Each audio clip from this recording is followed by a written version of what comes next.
नमस्ते दोस्तों, मैं हूं आपका दोस्त भगवती प्रसाद पुरोहित एडवोकेट। और आज के वीडियो में हम समझने वाले हैं कि क्या पति जो है वह पत्नी से खर्चा मांग सकता है और इसके संबंध में हिंदू विवाह अधिनियम जो है में आपके जो अधिकार दिए गए हैं उन अधिकारों को आज के वीडियो में हम जानने वाले हैं। तो आपने चैनल को सब्सक्राइब नहीं किया तो चैनल को सब्सक्राइब कर दीजिए, बेल आइकन को प्रेस कर दीजिए और इस वीडियो को फटाफट लाइक कर दीजिए, क्योंकि इस चैनल के माध्यम से आपको मिलती है सरल और आसान भाषा में कानून की नई नई जानकारी। तो धारा 24 जो है उस धारा 24 में क्या दिया हुआ है उसको सबसे पहले हमें समझना होगा। धारा 24 जो है, ठीक है, धारा 24 जो है हिंदू विवाह अधिनियम की धारा 24 जो है उसमें भरण पोषण, ठीक है, भरण पोषण और खर्चे से संबंधित धारा है। तो इसमें हम जानेंगे कि क्या पति भी ले सकता है खर्चा, किससे? पत्नी से। कई बार आपने देखा होगा कि जब पति और पत्नी के बीच में मुकदमे चलते हैं, किस प्रकार के मुकदमे? तो देखिए, जैसे पति और पत्नी के बीच में तलाक का केस चलता है, ठीक है, तो उस तलाक के केस में जैसे अगर वह केस जो है वह पति ने पेश किया है या फिर पत्नी ने पेश किया है, तो ऐसी स्थिति में इस केस में कौन किससे खर्चा प्राप्त कर सकता है? तो इसके संबंध में जो धारा बनी हुई है वह धारा 24 है, ठीक है, धारा 24 है। कौन सा? हिंदू विवाह अधिनियम। या फिर अन्य केस जो है कौन सा? दाम्पत्य अधिकारों की पुनः स्थापना। अर्थात अगर पत्नी ने पति को छोड़ रखा है, क्या कर रखा है? पत्नी ने पति को छोड़ रखा है या पति ने जो है पत्नी को छोड़ रखा है, तो ऐसी स्थिति में वापस से एक दूसरे के खिलाफ केस पेश कर सकते हैं और वापस से एक दूसरे के साथ में रहने के लिए जो केस लगेगा वह धारा 9 हिंदू विवाह अधिनियम के अंतर्गत लगेगा, ठीक है। या फिर अन्य केस भी हो सकते हैं। अन्य केस कैसे हो सकते हैं? तो अन्य केस जो रहता है, जैसे मान लेते हैं कि पति और पत्नी जो है उनके बीच में जैसे बच्चों को लेकर, ठीक है, पति और पत्नी जो है उनके बीच में बच्चों की कस्टडी को लेकर, अच्छा, अर्थात बच्चे किसके पास में रहेंगे, ठीक है, या उनकी कोई संपत्ति जो है उसको लेकर अगर कोई केस चलता है, तो इस प्रकार से हिंदू विवाह अधिनियम के अंतर्गत जितने भी केस लगते हैं उन केसों में अगर किसी भी पक्ष के द्वारा कोई केस पेश किया जाता है, जैसे पति के द्वारा पत्नी के खिलाफ पेश किया जाता है कोई केस, ठीक है, किस खिलाफ? पत्नी के खिलाफ कोई केस पेश किया जाता है, या पत्नी जो है इसके द्वारा पति के खिलाफ अगर कोई केस पेश किया जाता है, तो ऐसी स्थिति में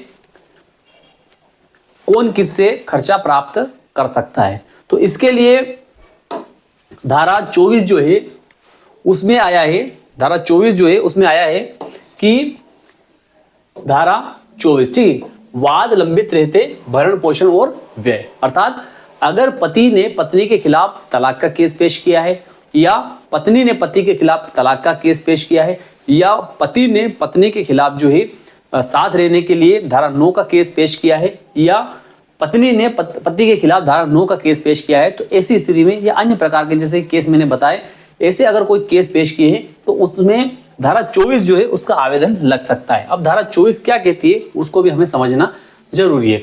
तो धारा 24 जो है वह कहती है कि वाद लंबित रहते भरण पोषण, ठीक है, वाद लंबित रहते भरण पोषण और कार्यवाहियों के व्यय। कौन सा? अगर कोई केस पेश किया है, जैसे धारा 9 का केस पेश किया है या धारा 13 का केस पेश किया है, ठीक है, और भरण पोषण और कार्यवाहियों के व्यय, जहां की इस अधिनियम के अधीन होने वाली किसी कार्यवाही में, ठीक है, जैसा कि हमने पहले समझा कि हिंदू विवाह अधिनियम जो है उसके अंतर्गत अगर कोई कार्यवाही की जाती है, कार्यवाही में न्यायालय को यह प्रतीत हो, क्या हो? न्यायालय को यह प्रतीत हो कि यथास्थिति पति या पत्नी की ऐसी कोई स्वतंत्र आय नहीं है। क्या लगना चाहिए कोर्ट को?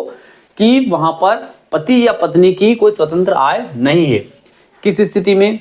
अगर केस जो है पति ने पेश किया है, ठीक है, तो वहां कैसे समझेंगे हम कि अगर कोई केस जो है, जैसे मान लेते हैं कि ये केस जो है कौन सा? दाम्पत्य अधिकारों की पुनः स्थापना के लिए अगर पति ने जो है पत्नी के खिलाफ कोई केस पेश किया है, ठीक है, पति ने कोई केस जो है पत्नी के खिलाफ पेश किया है और वहां पर कोर्ट को लगता है कि पत्नी जो है इसकी कोई स्वतंत्र आय नहीं है। स्वतंत्र आय नहीं से मतलब क्या होता है कि इसका इनकम ऑफ सोर्स कुछ नहीं, इसके इनकम आय का साधन नहीं है इसके पास में, तो ऐसी स्थिति में जब पति ने पत्नी के खिलाफ अगर कोई केस पेश किया है तो पत्नी वहां पर धारा 24 का आवेदन पेश कर सकती है। क्या कर सकती है? धारा 24 का आवेदन पेश कर सकती है। ठीक है, धारा 24 का, कौन सा?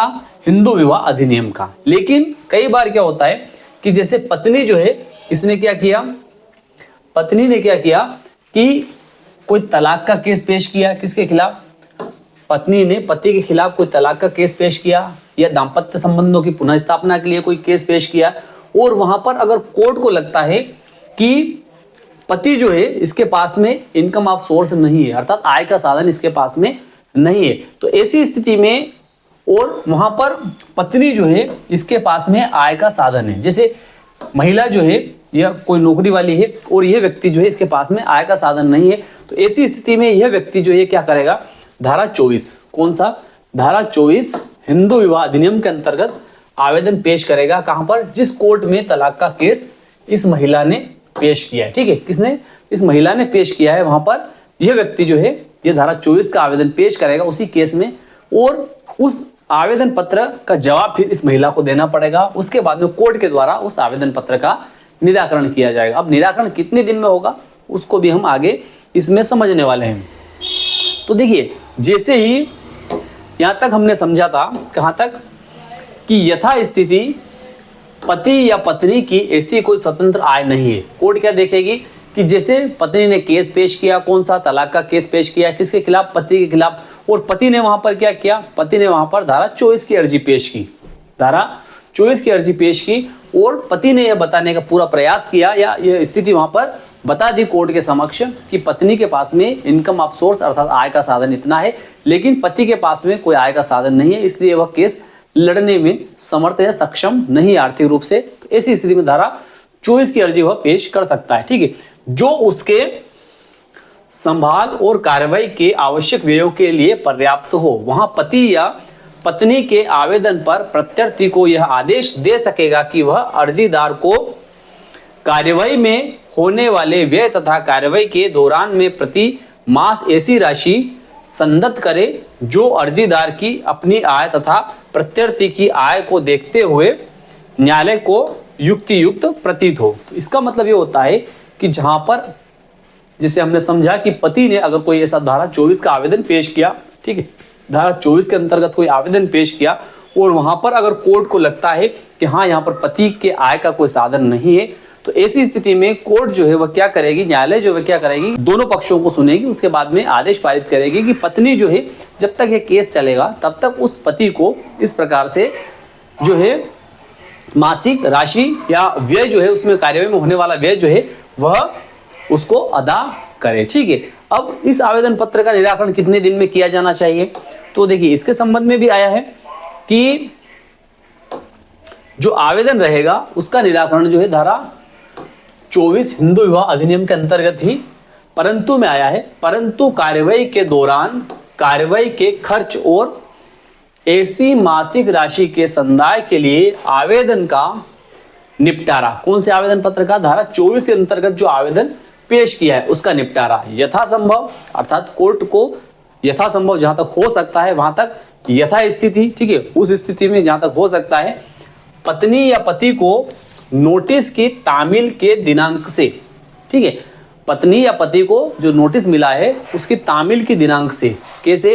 कि जैसे धारा कौन सी का? धारा 13 का भी समझ सकते हैं हम या फिर धारा 9 का भी समझ सकते हैं कि जैसे तलाक का केस किसने पेश किया? इस महिला ने पेश किया इसके खिलाफ, ठीक है, और इस व्यक्ति को उस केस का नोटिस मिला है ना, तो उस नोटिस मिलने के बाद में 60 दिन के अंदर, कितने दिन के अंदर यहां पर आया है, कितने दिन?